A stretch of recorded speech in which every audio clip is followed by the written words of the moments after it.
You're listening to the Hour of the Time. I'm William Cooper. Let me read this letter to you. Dear Bill, this evening at approximately 5:34 p.m. local Arizona time, and by the way, that was on April the 21st, it's dated. This evening at approximately 5:34 p.m. local Arizona time, the national newscast from Peter Jennings really laid it on extra thick in covering, and I use this term with sarcasm, the bomb blast in Oklahoma City. The piece showed the traditional big lie approach. Within just a few minutes, Jennings tied together the blast, terrorist organizations, the Michigan militia, Linda Thompson, Randy Weaver, Waco, and a supremacist that was executed in Varner, Arkansas. The Anti-Defamation League, which is really the Defamation League, folks, was quoted from their article in the militia as well. All of the pure pedals came across just as we would expect it to. The militia will be demonized in the press, is what I remember you having said time and again with lie upon lie and half-truth upon half-truth. And he's right. I called it 100% right on the nose. He continues, during Jennings' act, an article from today's newspapers was shown on the screen. I haven't closed that article, and I've marked the portion that ABC flashed on the screen as A. The very next sentence in the article, which I have marked B, was not shown at all. Curiously, I just read the whole article not 15 minutes before the Jennings Act came on the idiot box. Now, folks, that article talks about this guy that was executed in Varner, Arkansas, was supposed to have killed a man who was a Jew. And it says it right in that paragraph that they showed on the Peter Jennings Circus Act. Now, Peter Jennings knew this full well. In that newspaper article, the very next paragraph stated that the man definitely was not a Jew. He was an Episcopalian. So you can see how you're being lied to, and you see how Jews are being pitted against everybody else. Blacks are being pitted against whites and Jews and Koreans, and whites are the bad guys, and all of this stuff. This is, Hegel and Karl Marx would just be hugging each other with glee if they could see how well their dialectic and their agents are working. Let me see. The way that the piece flowed on the screen was really smooth and well polished, I would say, and that's the letter. These professional liars are indeed extremely good at what they do. How they can sleep at night, even just a very few minutes, is beyond my comprehension. I cannot in the least believe that these creeps do not know exactly what they are doing at every single moment. I would myself have the most terrifying nightmares if I were doing what these pieces of rat vomit do so willingly every day. These people could not possibly believe in the God that I believe in, as I am positive that God must be awfully angry with them. Unfortunately, your assessment of events unfolding is correct. I must say here that I know full well that hate is wrong, but that I cannot help but really, really, really hate these for their lives and actions. Signed, Jerry. And that's just about the way everybody feels, folks. This is backfiring for them. The militia has never, ever in its history had so many recruits coming in, so many calls for information, so many people wanting to join. I probably have the biggest mailbag today that I have received in a long, long time. It's overflowing. It's going to keep me busy for a long time, and I don't need to be busy any busier than I already am, but I will dig in it. Don't go away. I'll be right back. Got a lot of important stuff to talk about tonight. That's right, folks. Order out of chaos. Did you know that in the Los Angeles Times today, Jesse Jackson called me a white supremacist? Jesse Jackson, you know, that lying scumbag who makes a living pitting the races against each other? Jesse Jackson, the man who called New York City Hymietown, called me a white supremacist? No, I think he's a black supremacist. I think he's a racist from the word go, and I think he's a communist, too. He makes his living pitting blacks against Jews, blacks against whites, blacks against Koreans. I'm here trying to bring us all together under a common bond called liberty. My wife is Chinese. I'm part American Indian. My daughter is Chinese, American Indian, English, Scotch, and Irish. I guess she's just about white supremacist out of her mind. I have never seen anyone who could spout so many lies so quickly and such a proliferation of deception and manipulation, and it's backfiring. Americans all across this country are scratching their head and saying, something's going on here. They're attacking America. And that's exactly what they're doing.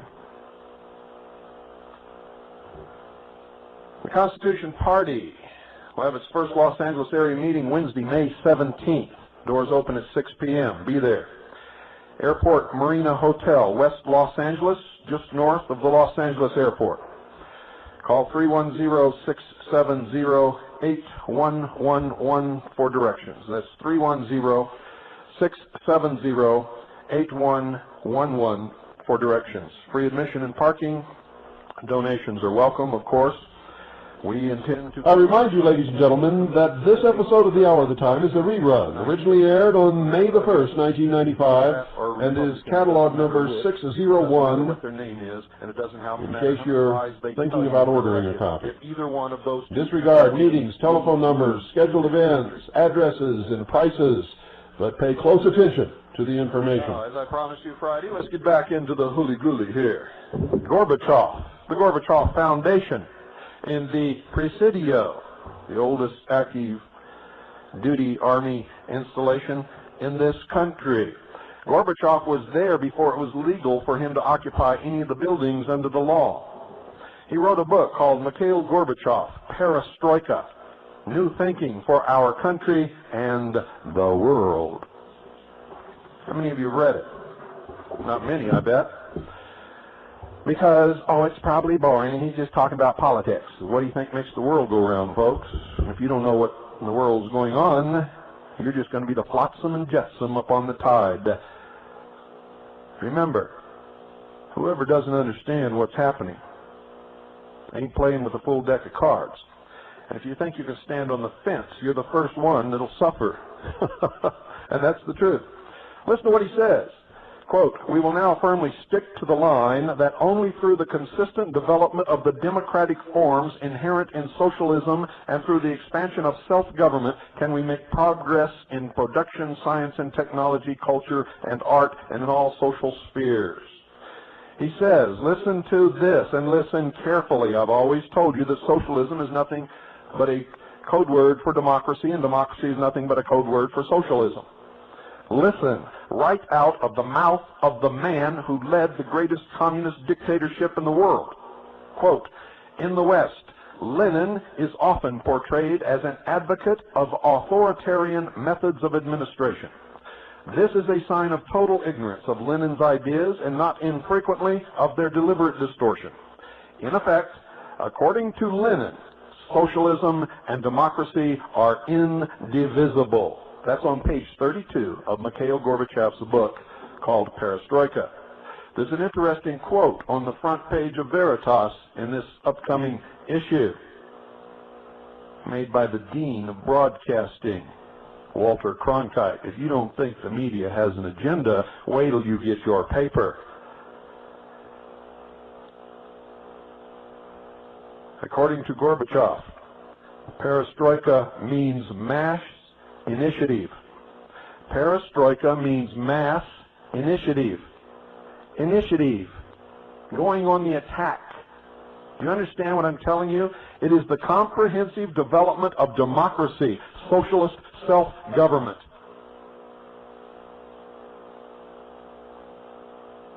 Encouragement of initiative and creative endeavor, improved order and discipline, more glasnost, criticism and self-criticism in all spheres of our society.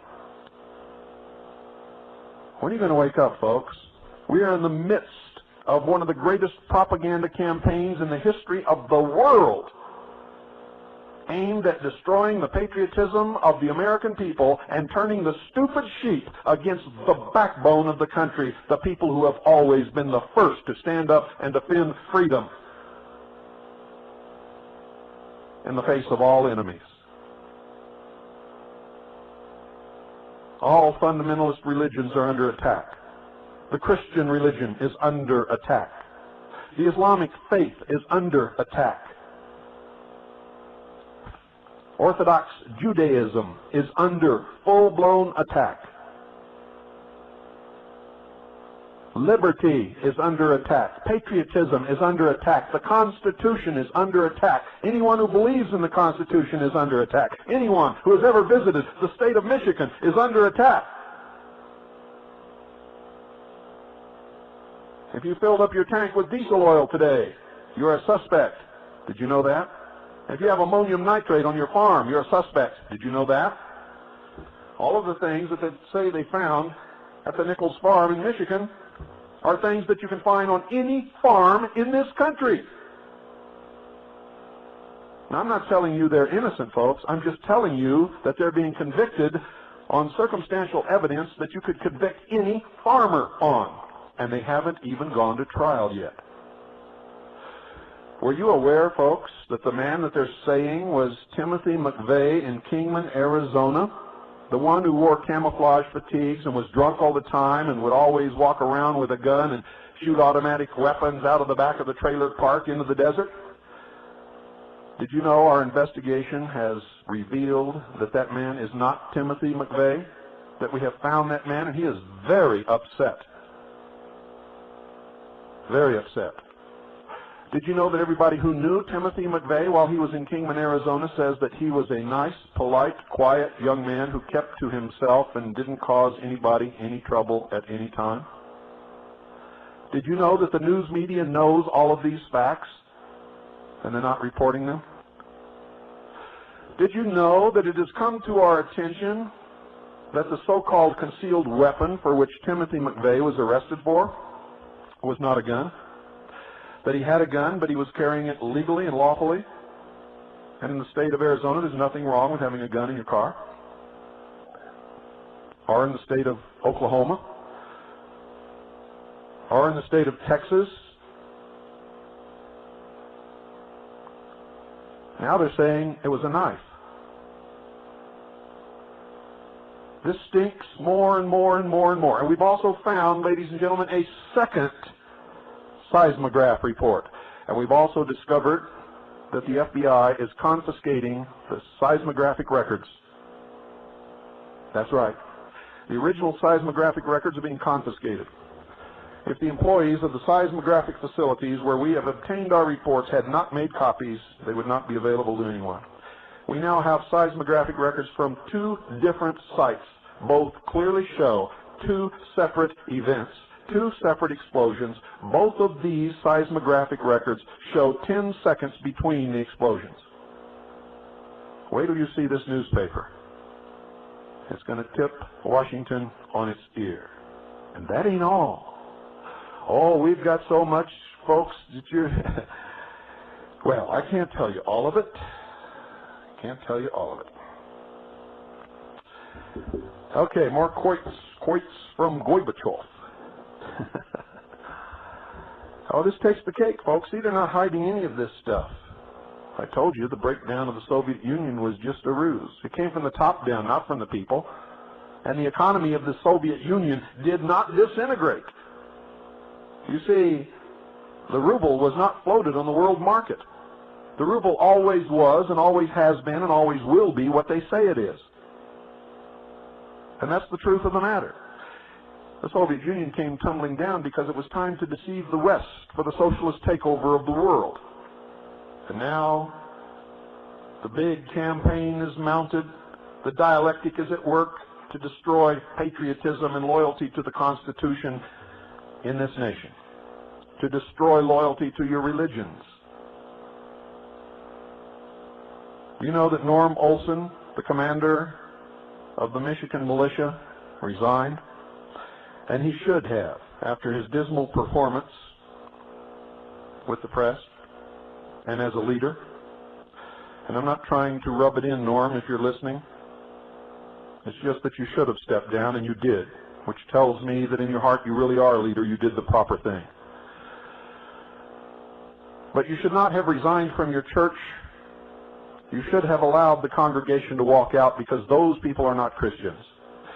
You see, the congregation of the church that Norm Olson pastors asked him to leave, or they would leave, because they were afraid that they would all be shot in a raid by the federal government because of Norm Olson's participation in the Michigan militia, even after he had resigned.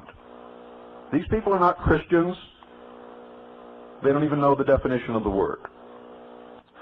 They are gutless sheep being led by the wolves. They will be sheared and then they will be slaughtered. And that is the truth. Gorbachev goes on to say, but in principle I can say that the end result of perestroika is clear to us. It is a thorough renewal of every aspect of Soviet life. It is giving socialism the most progressive forms of social organization. It is the fullest exposure of the humanist nature of our social system in its crucial aspects: economic, social, political, and moral. The essence of perestroika lies in the fact that it unites socialism with democracy and revives the Leninist concept of socialist construction both in theory and in practice. Bill Clinton was learning this as a young man. At a time when no American was allowed to go to Russia, Clinton went to Moscow for his indoctrination. He's been prepared all his life to lead America into the socialist New World government. Listen to this, quote, "Those who hope that we shall move away from the socialist path will be greatly disappointed. Every part of our program of perestroika, and the program as a whole for that matter, is fully based on the principle of more socialism and more democracy." What is democracy? According to Lenin, democracy and socialism are the same. Indivisible, he says. We will proceed toward better socialism rather than away from it. We are saying this honestly without trying to fool our own people or the world. Any hopes that we will begin to build a different non-socialist society and go over to the other camp are unrealistic and futile. We, the Soviet people, are for socialism. We want more socialism and therefore more democracy.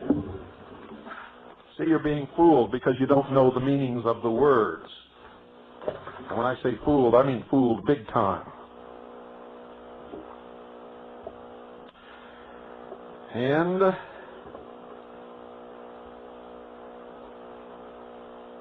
George Bush said this,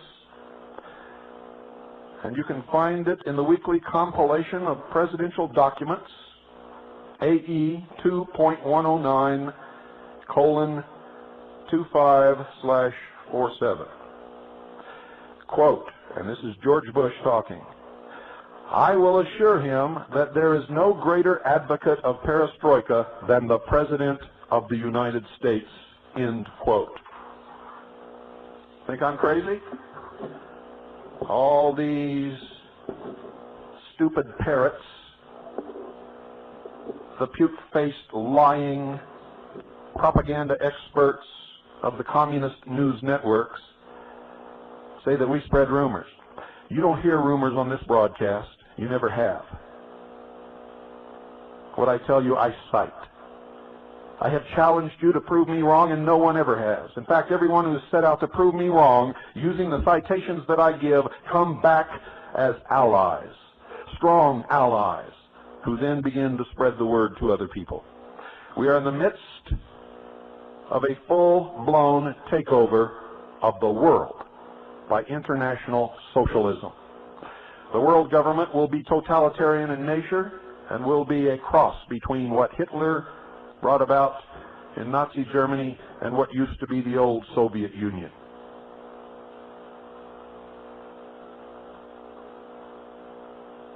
Bush also said this, "We stand today at a unique and extraordinary moment. The crisis in the Persian Gulf, as grave as it is, also offers a rare opportunity to move toward an historic period of cooperation. Out of these troubled times, our fifth objective, a new world order, can emerge." Today, that new world is struggling to be born, a world quite different from the one we've known, end quote. Now, just what do you think he's talking about? A trip to Disneyland? Listen to this. Quote, and this is George Bush talking, "This is the vision that I shared with President Gorbachev in Helsinki. He and other leaders from Europe, the Gulf, and around the world understand that how we manage this crisis today could shape the future for generations to come.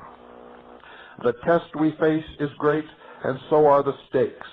This is the first assault on the new world that we seek, the first test of our mettle."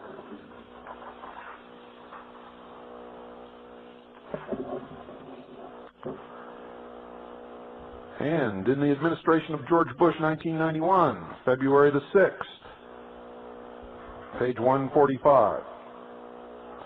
"Mr. President, you have talked several times about basing the future on a new world order. Can you give us a definition of the new world order? And if it depends upon the collaboration between the Soviet Union and the United States, how do events in the Soviet Union affect this concept?"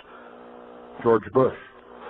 "Well, it doesn't depend entirely on it, but it would be greatly enhanced by a Soviet Union that goes down the line with its commitment to market reform, to private ownership of land, to a free economic system, to a system that resists and does not use force to assure order amongst the republics, that goes farther down the road with elections and all the openness that I gave President Gorbachev credit for, and as well as the openness in terms of glasnost and the reforms in terms of perestroika." Now, George Bush knows full well what perestroika means. Gorbachev determined the definition. It's his phrase. And Bush says, we're going to continue to support those concepts, but it was this. It was the far-sighted vision of Mr. Gorbachev that enabled us to work together in the United Nations. Now, my vision of a new world order foresees a United Nations with a revitalized peacekeeping function. Is there something out there between your ears that's beginning to flutter a little bit, I hope? If not, you're farther gone than I ever dreamed. How stupid is America? How set in your wool suit are you?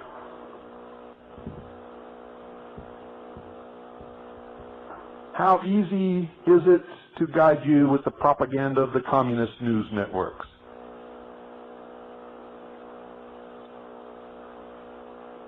George Bush goes on. He says, when I was ambassador 20 years ago in the United Nations, we hardly ever voted with the Soviet Union. Now we're with them on many things.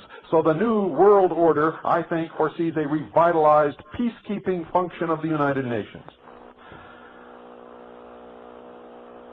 And he says, I don't think anyone there wants to go back to that. And so it would envision, though, much more cooperation between the United Nations. Excuse me, let me start over. I don't want to misquote this. And so it would envision, though, much more cooperation between the United States and the Soviet Union, and on matters of the Gulf and international matters, not bilateral. It envisions a greatly enhanced peacekeeping function of the United Nations itself, exactly as the State Department publications have continued relations with China, and I think it is vital to this new world order. And he said that in the midst of Tiananmen Square.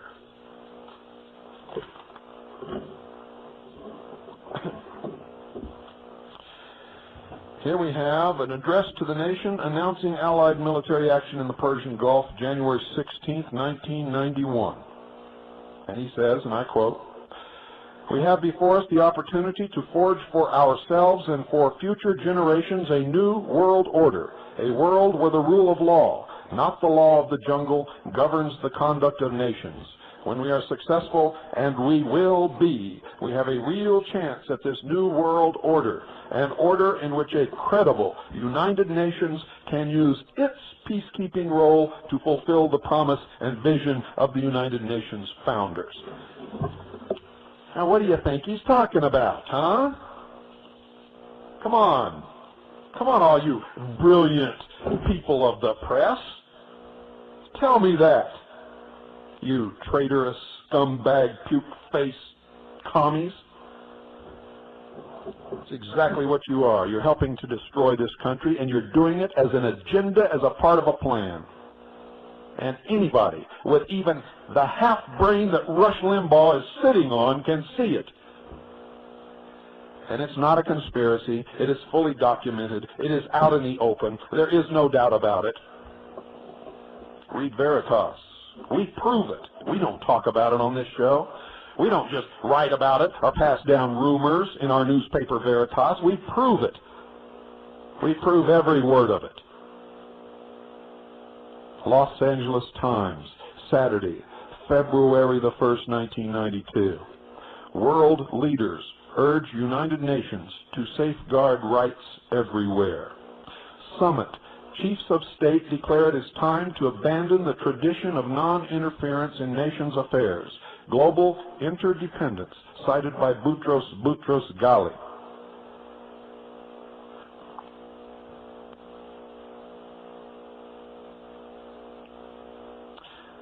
They cite they want to move to protect human rights everywhere in the world. How can they do that if the United States is sovereign? How can they do that if they don't have military might over the United States? Come on, start thinking, dummies! Chiefs of state and heads of government, ranging from President Bush and Russian leader Boris Yeltsin to Moroccan King Hassan II, declared that the world community can no longer allow advancement of fundamental rights to stop at national borders, and has suggested the United Nations should play a more active role in combating abuses, even if that means involving itself in issues that would once been regarded as off-limits to the world body because they involved a country's internal affairs.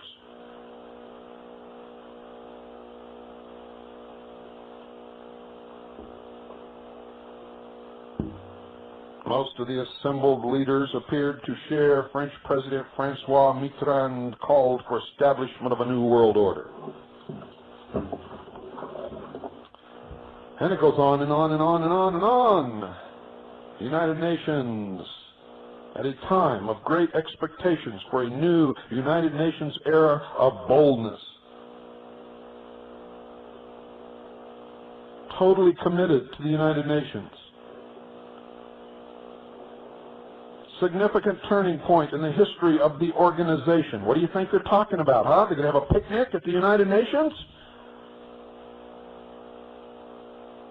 Well, if they are, you weren't invited. Bush's voice muted, it says. Allies take summit initiative to establish new world order.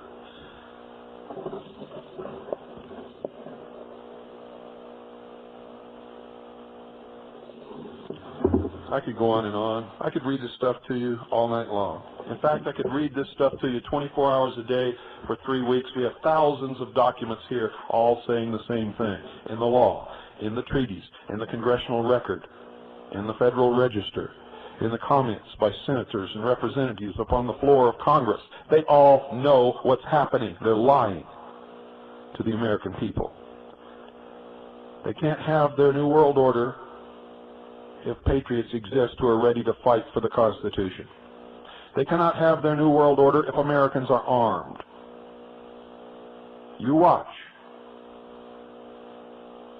The terror and the killing will escalate until the sheep get down on their knees and beg to be disarmed so that they can be safe. I wrote about it in my book years ago. Everything that I wrote in my book has come true, in spades, all of it. I'm getting calls from people who used to call me crazy, saying, Bill, you called it right. I can't believe it. I thought you were nuts. Everything you said is happening. If I'm full of crap, folks, how come it's all coming true? You see, this is a result of years of research, studying these people in their secret societies and in their international organizations and in their coming to power in the countries around the world, in the history of the world. It's easy. to predict what they're going to do. It is so easy. I saw in a major newspaper on the front page, ladies and gentlemen, Bill Clinton holding in front of his face one red rose. I told you. And if you don't know what that means, don't scratch your head, don't bother trying to learn, because it takes hours and hours and hours to understand the significance of the symbology of these organizations.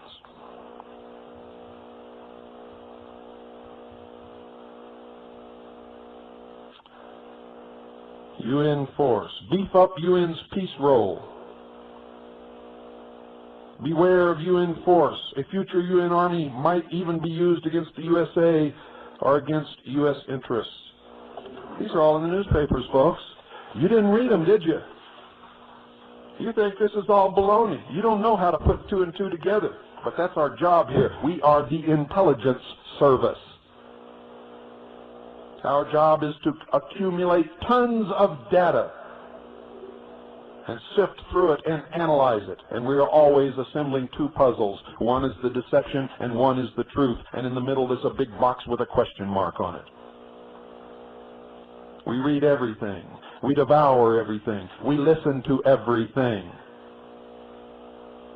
Words have meaning. Nothing is hidden. These people are talking to you and you're not listening, and they know you will not listen. One of their tenets is that a nation or world of people who will not use their intelligence are no better than animals who do not have intelligence.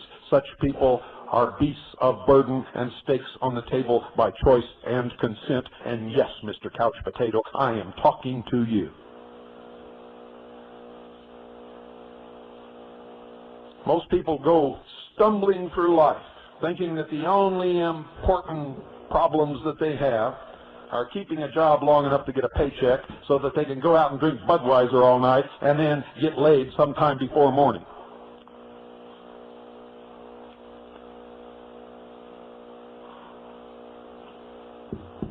I got news for you.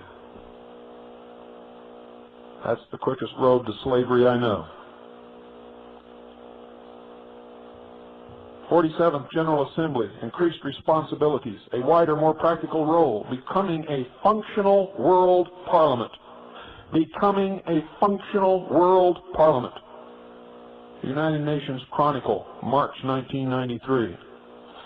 The General Assembly is facing an historic challenge to truly become a functional world parliament on the basis of the United Nations Charter.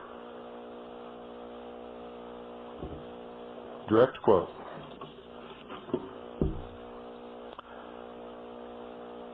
The United Nations must become truly effective and swiftly responsive to the new world order. He emphasized the importance of realizing the Assembly's full potential as an unprecedented world parliament. What do you think that means? World parliament. We must commit ourselves fully to the idea of a fair division of the riches of the earth. Establish a new world economic order. A redistribution of wealth.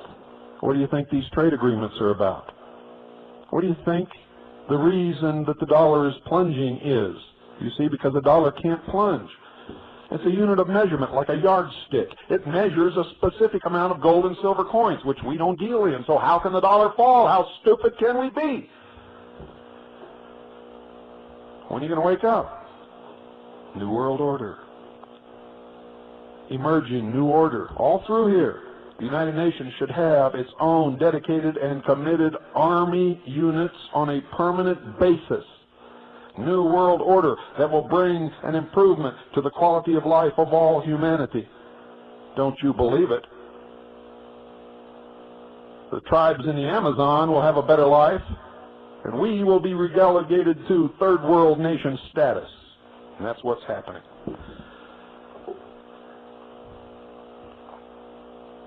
All assembly resolutions, speakers said, must be implemented. Agreement was widespread for the creation of a new international order. 5 principles of mutual respect for sovereign and territorial integrity, mutual non-aggression, non-interference in each other's internal affairs, equality and mutual benefit, and peaceful coexistence, a new world order. The UN was the only forum where we can concert our actions to construct new arrangements for global peace and prosperity. What we need to work for is a new international order free from war, poverty, illiteracy, and injustice. You fall for that, ladies and gentlemen, then you deserve everything that you get. Socialism sucks, and so do socialists. They always have, and they always will. Socialism destroys people, it destroys nations, it destroys communities, it destroys self-respect. It is the most destructive form of government and economic society on the face of this earth. And if you don't believe that, just look throughout history and see where socialism has come to power. And look what it has accomplished. And these little twit fools that graduate from our universities today, who are taught about Marxism by these scumbag, treasonous professors, will tell you, oh, that's because it's never been implemented in its perfect form. You little idiots. If you had fathers, you might have learned better.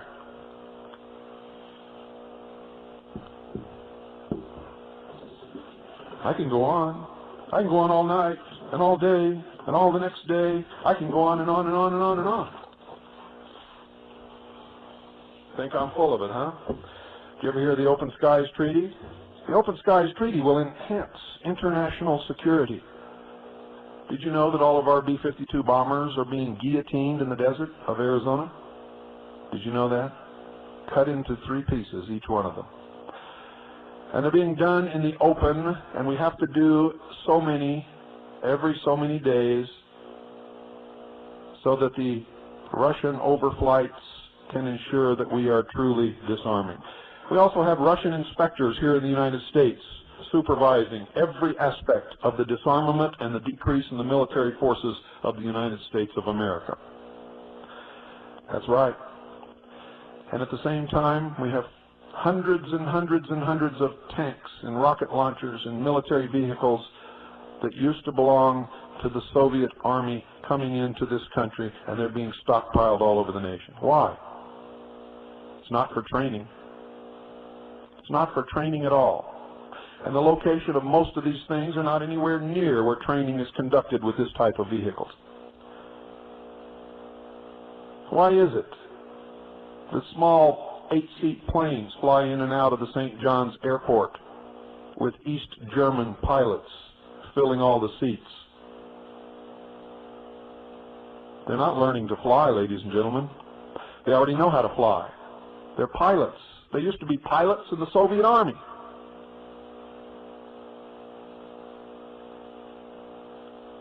They're learning the terrain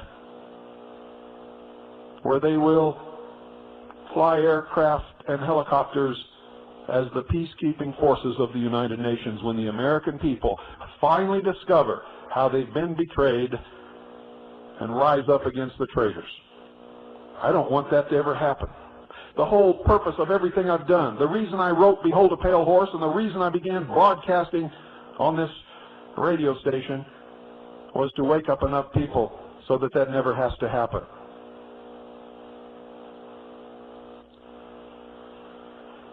If you don't wake up, it's going to happen. The Open Skies Treaty.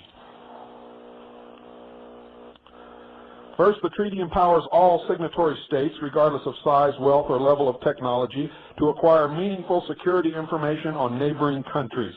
This will enhance the confidence of all participants and enable them to play more responsible roles in maintaining regional and international security. In this regard, moreover, by generating information which can be easily shared and discussed among participants, the Open Skies Treaty will avoid the difficulties offered encountered in working with restricted information.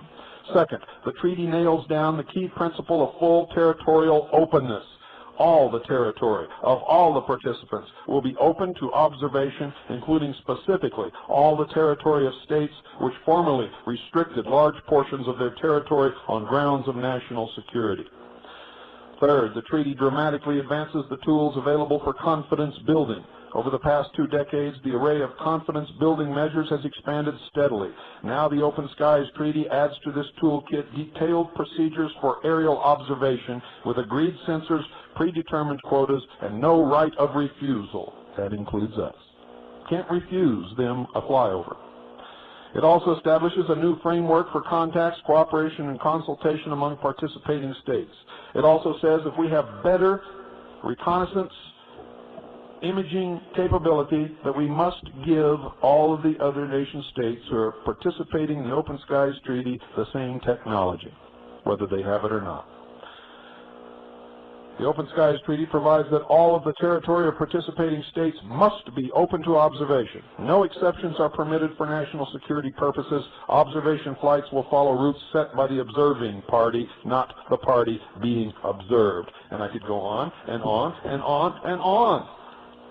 But I've been doing that for almost 3 years, haven't I? And I've documented almost every single thing that you've heard over this broadcast, and you're still out there saying, it can't happen here. This is America. I got news for you, folks. This is not America. Listen to this. The former head of the Russian KGB takes over a United States military post in San Francisco. The Peace Dividend, Gorbachev Pro-Democracy Foundation, opens office at Bay Area's Presidio, Los Angeles Times, April 17, 1993, page A23. Pro-Democracy Foundation. Remember the definition for democracy? Listen to this, by Jennifer Warren, Times staff writer. San Francisco, in an event that would have been unfathomable a few years ago, former Soviet President Mikhail S. Gorbachev opened an office Friday on one of America's most hallowed military posts, the Presidio of San Francisco. What kind of a message do you think that sends? Gorbachev, who resigned from office in 1991 as the Soviet Union crumbled, was given the key to new digs for his Pro-Democracy Foundation by the Presidio's commanding general in a ceremony rich with irony and, get this, symbolism. Please accept this key as a gesture of our goodwill and our best wishes to you as the newest Presidian, Lieutenant General Glenn C. Mallory, Jr., told Gorbachev. And here's what he said. I assure you this key is in reliable hands. The world's former top communist replied with a grin. The Gorbachev Foundation, USA, was invited to sink roots at the Presidio as part of the post's conversion from the headquarters of the 6th United States Army to a national park. And when they did this, it was not legal to do so. The Army will vacate the Presidio next year, and the National Park Service is reviewing 350 proposals for potential uses in the new park. They're kicking us out of the national parks, and they're putting Gorbachev in there. Now listen what he says. The entire Presidio is spectacular, but he got one of the best spots, and that's for sure. Gorbachev launched his Moscow-based foundation. Listen to this. It's a Moscow-based foundation. Gorbachev launched his Moscow-based foundation soon after resigning as president, declaring as his top goals global peace and the strengthening of democracy in the former Soviet republics. On Friday, few who attended the ceremony failed to herald the historic significance of Gorbachev, a one-time Cold War adversary, setting up shop on the oldest continually operating military base in the United States. This is the symbol of our irreversible transition from an era of confrontation and militaristic insanity to a new world order one that promises dividends for all. And you think I'm full of it, huh? Here's a copy of the Gorbachev Foundation USA, Our Collective Mission. Now, what do you think that word collective means, huh? Box 29434, The Presidio, San Francisco, California, 94129. Here's the telephone number, 415-771-4567. That's the Gorbachev Foundation USA, Box 29434, The Presidio, San Francisco, California, 94129. Telephone number, 415-771-4567. And in it, guess what he talks about? Redefining global security, ethnic conflict, and humanitarian assistance. It is a tax-exempt nonprofit institute dedicated to, and get this folks, social, political, and geostrategic change in the post-Cold War era. And folks, it clearly says in here, clearly outlines the fact that what they're trying to put together is a socialist New World Order under the United Nations, with the United Nations acting as the police force for the world. And on page 102, in the San Francisco phone book, it lists the Gorbachev Foundation. Just in case you think I'm full of it again. And we can go through here. Wednesday, May 5th, 1993, USA Today, UN needs permanent peacekeeping force. Chicago Tribune, Sunday, July 4th, 93. Should the UN have an army? Thursday, July 8th, 1993. Clinton yearns for big idea discussions. The leaders advocated a stronger peacemaking role for the United Nations, especially endorsing Secretary General Boutros Ghali's vision of a United Nations Army. What do you think our military forces have been doing, huh? You're mad at us because we're patriots trying to defend our country on our own soil, and you hypocritical liars pat your children on the ass and send them off to Haiti to die to install a communist dictatorship.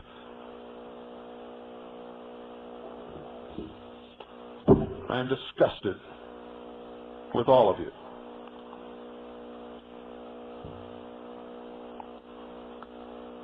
But you're still my fellow Americans. Good night, and God bless you all. And may God save the Republic. Long time, and I don't need to be busy any busier than I already am, but I will dig in it. Don't go away. I'll be right back. Got a lot of important stuff to talk about tonight. That's right, folks. Order out of chaos. Did you know that in the Los Angeles Times today, Jesse Jackson called me a white supremacist? Jesse Jackson. You know, that lying scumbag who makes a living pitting the races against each other? Jesse Jackson, the man who called New York City Hymietown, called me a white supremacist?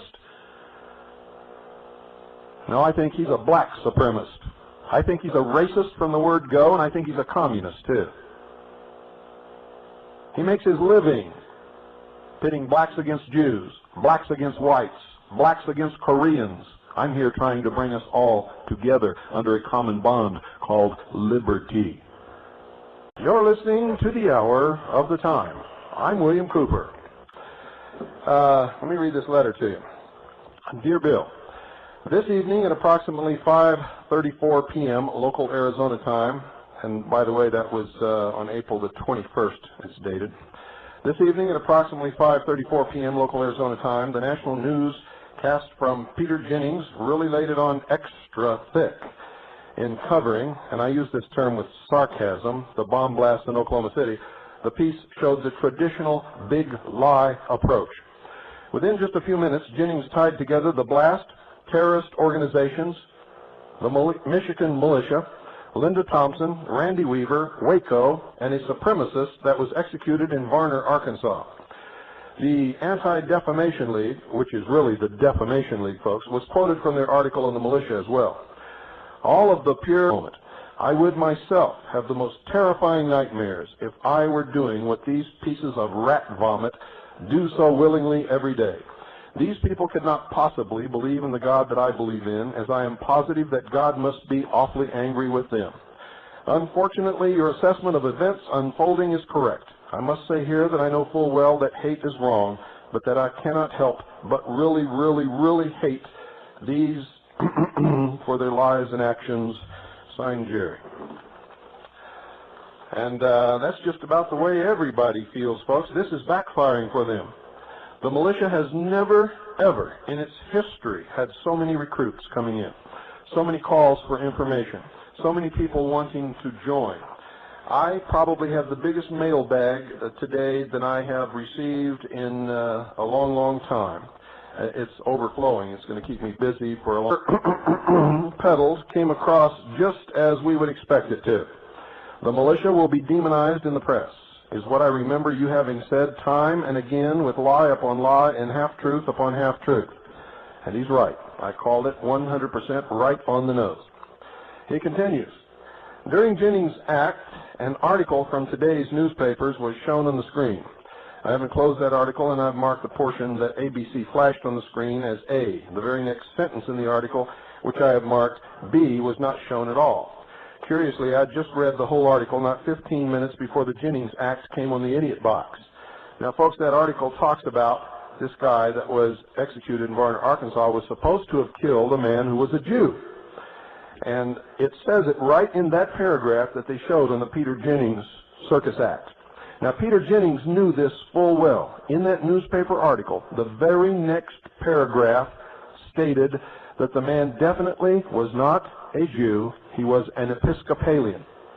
So you can see how you're being lied to, and you see how Jews are being pitted against everybody else. Blacks are being pitted against whites and Jews and Koreans, and whites are the bad guys, and all of this stuff.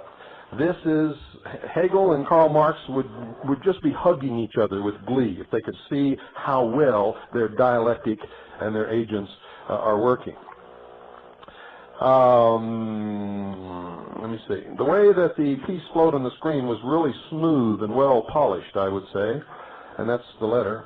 These professional liars are indeed extremely good at what they do. How they can sleep at night, even just a very few minutes, is beyond my comprehension. I cannot in the least believe that these creeps do not know exactly what they are doing at every single moment.